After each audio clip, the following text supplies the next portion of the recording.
हरे कृष्णा कृष्णा कृष्णा हरे हरे, कृष्णा कृष्णा हरे हरे, हरे राम राम राम हरे हरे। तो आगे हम लोग थोड़ा देखते हैं। तो अल्टीमेटली श्लोक के माध्यम से तो नेक्स्ट श्लोक हम लोग पाठ करते हैं। आगे क्या बोल रहे कुंती महारानी। गपददेतये घृता गसीदाम तावत् याते दशाश्रु कलिलाञ्जन संभ्रमाक्षम् वक्त्रं निनीय भय भावनया स्थितस्य सामां विमोहति धीरपि जत् बिभेति। माता जी पढ़िए तो। हरे कृष्ण। हे कृष्ण, जब आपने कोई अपराध किया था तब जसोदा ने जैसे ही आपको बांधने के लिए रस्सी उठाई तो आपकी व्याकुल आंखें अश्रु से डबडबाई, जिससे आपकी आंखों का काजल धुल गया। यद्यपि आपसे साक्षात्कार भी भयभीत रहता है, फिर भी आप भयभीत हुए। यह दृश्य मुझे मोहग्रस्त करने वाला। तात्पर्य जय प्रभुपाद। यहाँ पर परमेश्वर की लीलाओं से उत्पन्न होने वाले मोह का एक दूसरा वर्णन दिया जा रहा है। भगवान तो सभी परिस्थितियों में सर्वोपरि है, जैसे कि इसकी व्याख्या की जा चुकी है। यहाँ पर भगवान का सर्वोपरि होने का एक विशिष्ट उदाहरण है और साथ ही साथ वे अपने शुद्ध भक्तों के साथ उनके अधीन रह करके क्रिया भी कर रहे हैं। भगवान का शुद्ध भक्त अनन्य प्रेम के कारण ही भगवान की सेवा करता है और ऐसी भक्तिमय सेवा करते हुए वह परमेश्वर की पद स्थिति को भूल जाता है। भगवान भक्तों की प्रेममयी सेवा को स्वीकार अधिक चाव से करते हैं। जब वह सेवा स्वयं शुद्ध श्रेय से की जाती है, न कि पूज्य भाव से या प्रशंसा भाव से।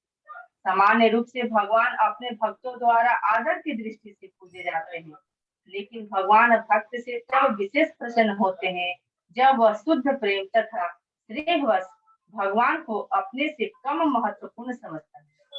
भगवान के मूल धाम गोलोक वृंदावन में भगवान की सारी लीलाओं का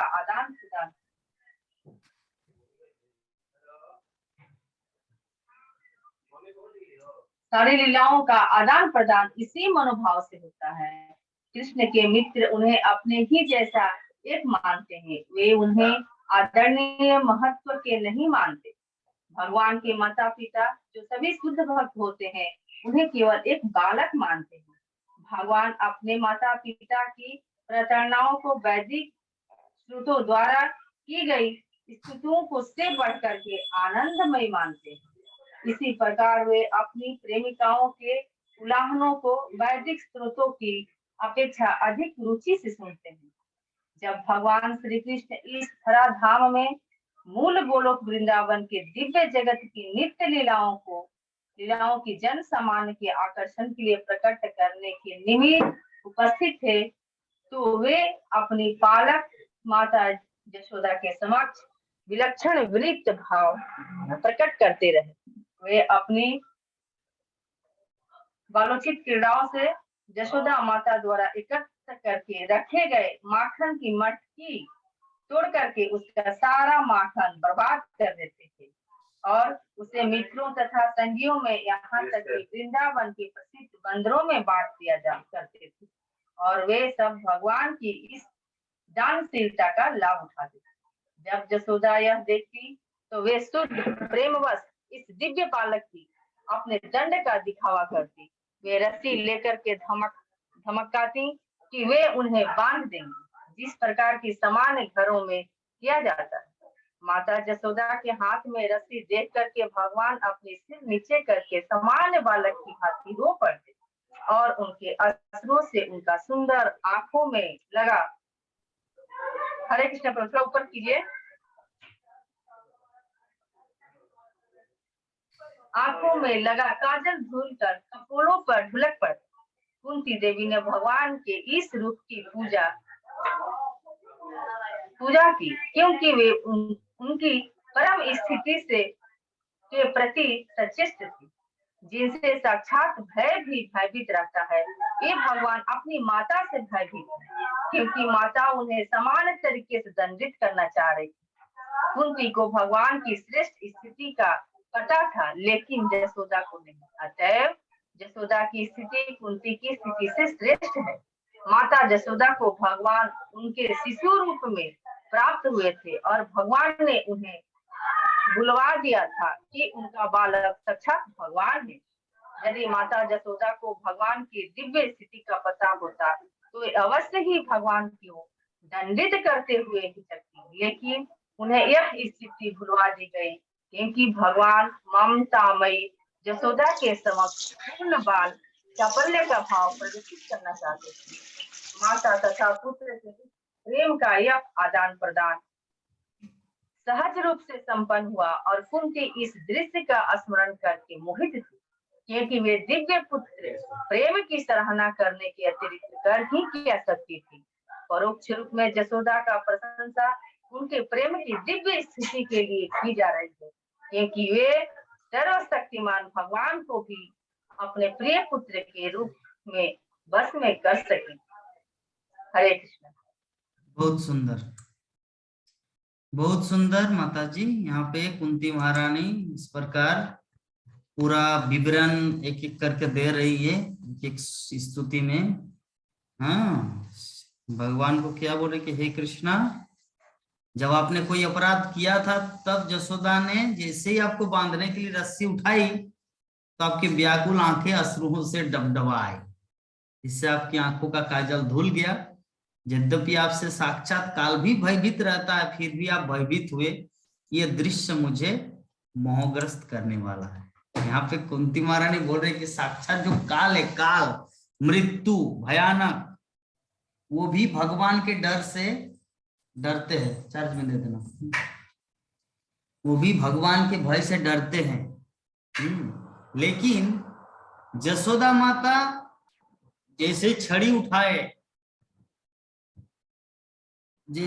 उठाए और भगवान को दौड़ाने के लिए बोले कि कहाँ जाएगा, तुमने तो मटका फोड़ा ना, अब देखो क्या हम करते हैं।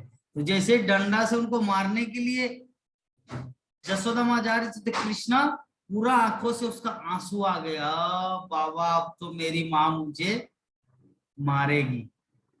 तो ये सब देख के कुंती महारानी वर्णन कर रहे कि भगवान की ये सब लीला मुझे सच में चकराने वाली, ये क्या है रे बाबा। हाँ, पूरी तरह से। तो श्रील प्रभुपाद तात्पर्य में बहुत ही बड़ा तात्पर्य दिए, उदाहरण दिए कि भगवान जो है वो सभी परिस्थितियों में अपना अस्तित्व को बनाए रखते हैं। इसका सर्वश्रेष्ठ उदाहरण क्या है? शुद्ध भक्तों के साथ उनके अधीन रहकर क्रीड़ा। भगवान का शुद्ध भक्त क्या अनन्य प्रेम के कारण ही भगवान की सेवा करता है, और ऐसी भक्ति में सेवा करते हुए परमेश्वर की पद स्थिति को भूल जाते हैं।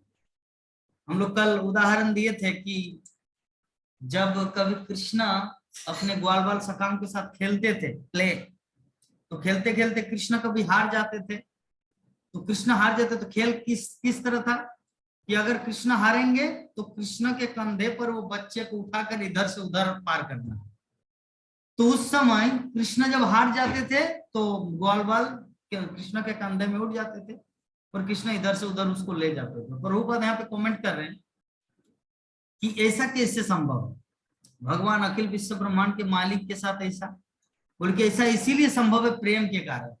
भगवान की जो स्थिति है, जब अनन्य प्रेम किसी के जीवन में आता है तो अनन्य प्रेम के कारण ये स्थिति भूल जाता है कि वो भगवान है ना।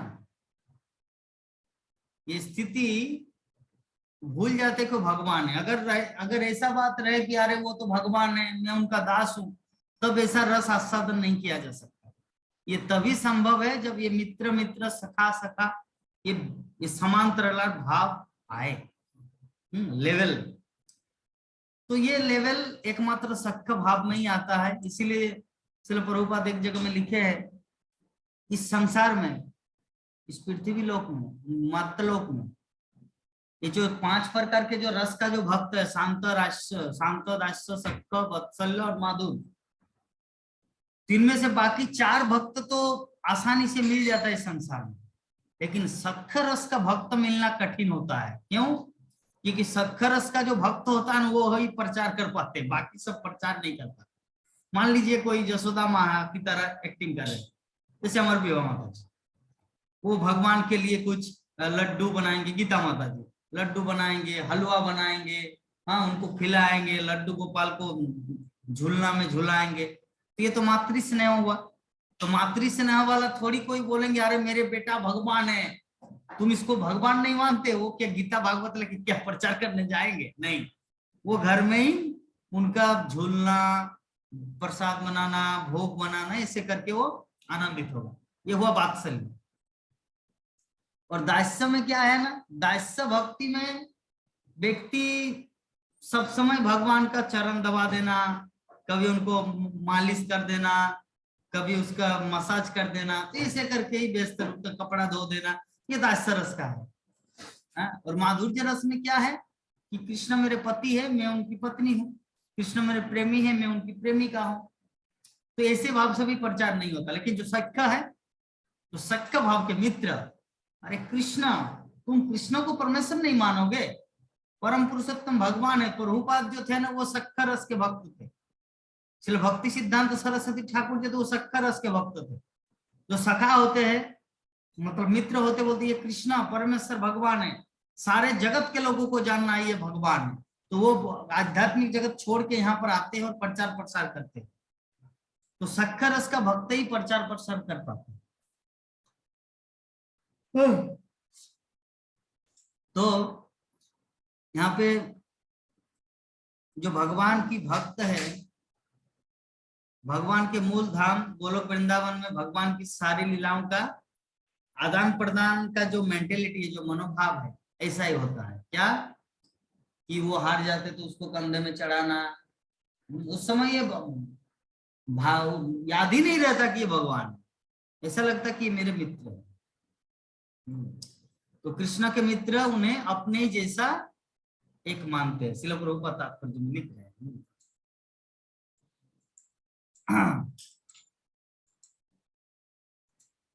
देखिए कि कृष्ण के मित्र उन्हें अपने ही जैसा एक मानते हैं। वो ऐसा नहीं मानते कि कृष्ण भगवान है, मैं उनका दास हूं। वो क्या बोलते कि मैं जैसा हूं कृष्ण भी वैसा ही है। वे उन्हें आदरणीय महत्व के नहीं मानते कि वो आदरणीय हैं, उनको थोड़ा ज्यादा करके सम्मान देना चाहिए, ऐसा नहीं है। भगवान के माता पिता जो सभी शुद्ध भक्त होते हैं, उन्हें केवल एक बालक मानते हैं। जरा देखिए, इससे भी ऊपर का लेवल। सख्य भक्त तो ऐसा मानते थे, लेकिन जो उनके माता पिता है वो भगवान को क्या मानते हैं? साधारण बालक है, इनको अगर अच्छी तरह नहीं खिलाएंगे, नहीं नहलाएंगे तो ये सही रहेगा, हाँ पेट भर के खाएगा भी नहीं, तो इसके लिए थोड़ा सा मुझे सेवा करना है। इसका कपड़ा कौन धोएंगे, अगर मैं न धो दूं तो भिखारी की तरह घूमेगा। तो ये वात्सल्यमयी प्रेम है। तो इस प्रकार यहाँ पर जो कुंती महारानी एक्चुअली जो बोलने का जो भाव है, हम लोग यहाँ पे समझ गए। क्या ये जो श्लोक आपका 31 नंबर श्लोक में जो एक्चुअली बोल रहे हैं कुंती माता कि जसोदा ने जैसे आपको बांधने के लिए रस्सी उठाई तो आप व्याकुल आंखें अश्रुओं से डबडबा आई, जिससे आपकी आंखों का काजल धुल गया। तो यद्यपि आपसे साक्षात काल भी भयभीत रहता, फिर भी आप भयभीत हुए, ये दृश्य मुझे मोहग्रस्त करने वाले। तो भक्तगण को भगवान श्री कृष्ण इस तरह मोहग्रस्त करते हैं और कंफ्यूजन में डाल देते हैं कि सच में वो भक्त है, मतलब वो भगवान है या कोई साधारण व्यक्ति है। ये हर कोई कंफ्यूजन में डालेंगे। मान लीजिए आपका मुरारी, अगर मुरारी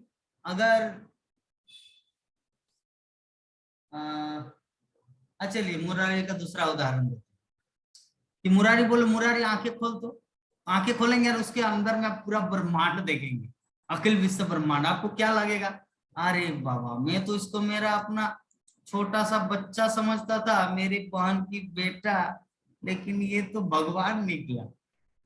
और उसके बाद कुछ देर के बाद ये क्या किया, पूरी तरह से आपको कंफ्यूज कर दिया। कैसे कंफ्यूज कर दिए? आपको भुला दिया, आप क्या देखे थे। तो कृष्ण भी अपने माँ के साथ, पिता के साथ, ब्रजवासियों के साथ ऐसे करते, इसीलिए सभी कंफ्यूज में पड़ जाते थे। तो कुंती महारानी जी ये सब चीज को पॉइंट आउट किए हैं कि मुझे ये चीज समझ में नहीं आ रहा, जब सारे जगत जो काल है, साक्षात काल आपसे डरते हैं, तो आप यशोदा माँ से क्यों डर रही हो, मतलब क्यों डरते हो। तो ये कुंती महारानी यहाँ पे विवेचना कर रही है। तो इस प्रकार कुंती महारानी के एक एक श्लोक, एक एक तात्पर्य हम लोग को बहुत ही शिक्षा देने वाली है। तो हम लोग फिर आगे और भी डिस्कस करेंगे। तो आज का हमारा समय सीमा 5:40 हो चुका है। तो इस संबंध में क्लास से रिलेटेड हो या क्लास से बाहर का हो, कुछ अगर प्रश्न हो तो प्रश्न कर सकते हैं, ताकि, क्योंकि क्लास संपूर्ण होता तब जब क्वेश्चन आंसर होता है। हाँ मुरारी, हरे कृष्ण।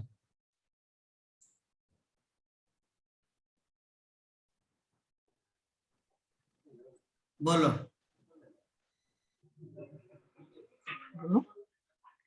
प्रभु जी, मेरा यही प्रश्न है कि सुमित्रा के कई और कौशल्या में सबसे, सुमित्रा के कई और कौशल्या में सबसे छोटा कौन था?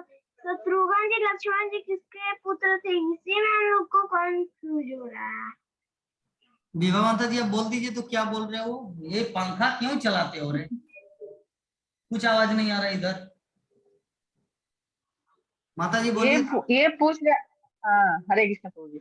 मुरारी जी बोल रहे हैं कि कौशल्या, सुमित्रा और कैकेयी में सबसे छोटी माँ कौन थी?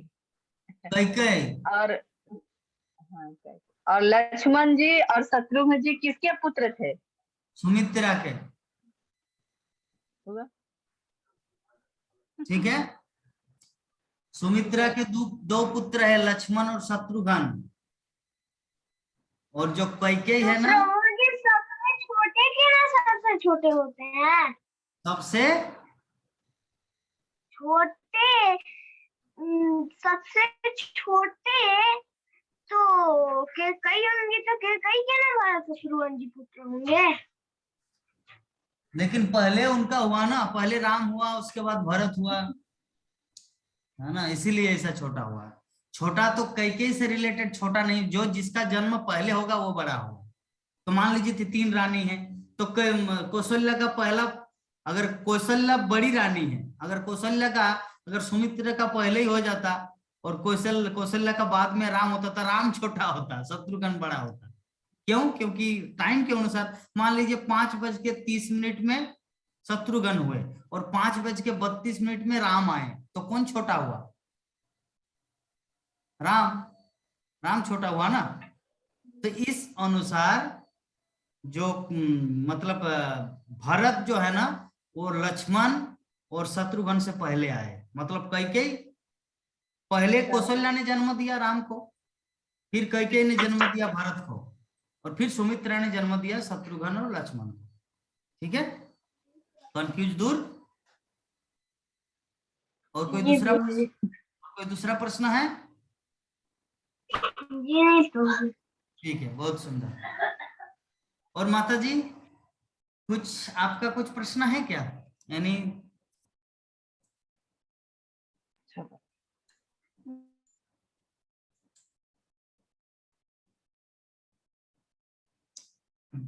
विभा माता जी आपका आवाज नहीं आ रहा है।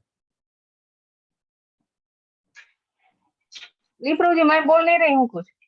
अच्छा ठीक है। नंद किशोर बहुत माता जी, बच्चा लोग हैं। आपका कुछ प्रश्न है?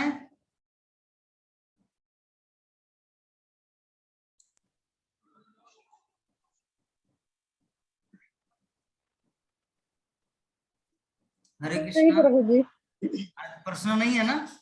हरे कृष्णा प्रभु जी। प्रश्न जी है? नहीं प्रभु जी। अच्छा चलिए, तो हम लोग वांछा कल्पतरु करेंगे। आज की कथा को यहीं पर विराम देते जी हैं। प्रभु जी। वांछा कल्पतरुभ्यश्च कृपा सिंधु सिंधु भयो नम च पतितानां पावनेभ्यो हरे वैष्णवेभ्यो नमो नमः। कृष्णा कृष्णा हरे कृष्णा कृष्णा कृष्णा कृष्णा हरे हरे हरे राम राम राम हरे हरे। जय जगत गुरु शिल प्रभुपाद की जय श्रीमद् भागवत महापुराण की जय अनंत कोटि वैष्णव भक्त वृंद की जय समवेत गौर भक्त वृंद की जय निताय गौर प्रेमानंदे। हरे हरे बोल हरि हरि बोल, हरि हरि। आज हमारा विष्णु पुराण का आखिरी सील ये था। आज हमारा विष्णु पुराण खत्म हुआ। आज कल से हम लोग शुरू करेंगे जय हनुमान, जो पहले शनिवार को रात्रि में देखते थे, कम से कम 17-18 साल पहले की बात बता रहे। जब मैं छोटा सा बच्चा था तो उस समय टीवी में आता था जय हनुमान। तो कल से हम लोग शुरू करेंगे 3 बजे से। आज एक्चुअली देर इसलिए हुआ क्योंकि घर में कारपेंटर आया था, मिस्त्री। वो जो विवाह था जी आपको बोले थे ना, तो मिस्त्री को तो मिस्त्री इतना देर कर दिया, 4 तक बज गया। हाँ, तो इधर में इसीलिए मैं उधर मैसेज कर दिया कि अगर मान लीजिए 3 बजे चालू करते हैं तो 3:40 को ये खत्म होगा, और उधर काम चल ही रहा है, पूरा मशीन का आवाज। इसीलिए मैं सोचा कि पहले उसको खत्म करते हैं। तो बोले कि मैं 4 बजे तक कंप्लीट कर दूंगा, तो कंप्लीट कर दिया और 4 बजे में सीरियल चलाया। फिर उनको छोड़ा, फिर आके 5 मिनट में प्रसाद हम पाए। फिर ये बैठे। लक्ष्मी तो अभी तक खाई नहीं लंच, वो घर अभी साफ ही कर रहे, क्लीनिंग कर रहे। तो चलिए, हरे हरे कृष्ण।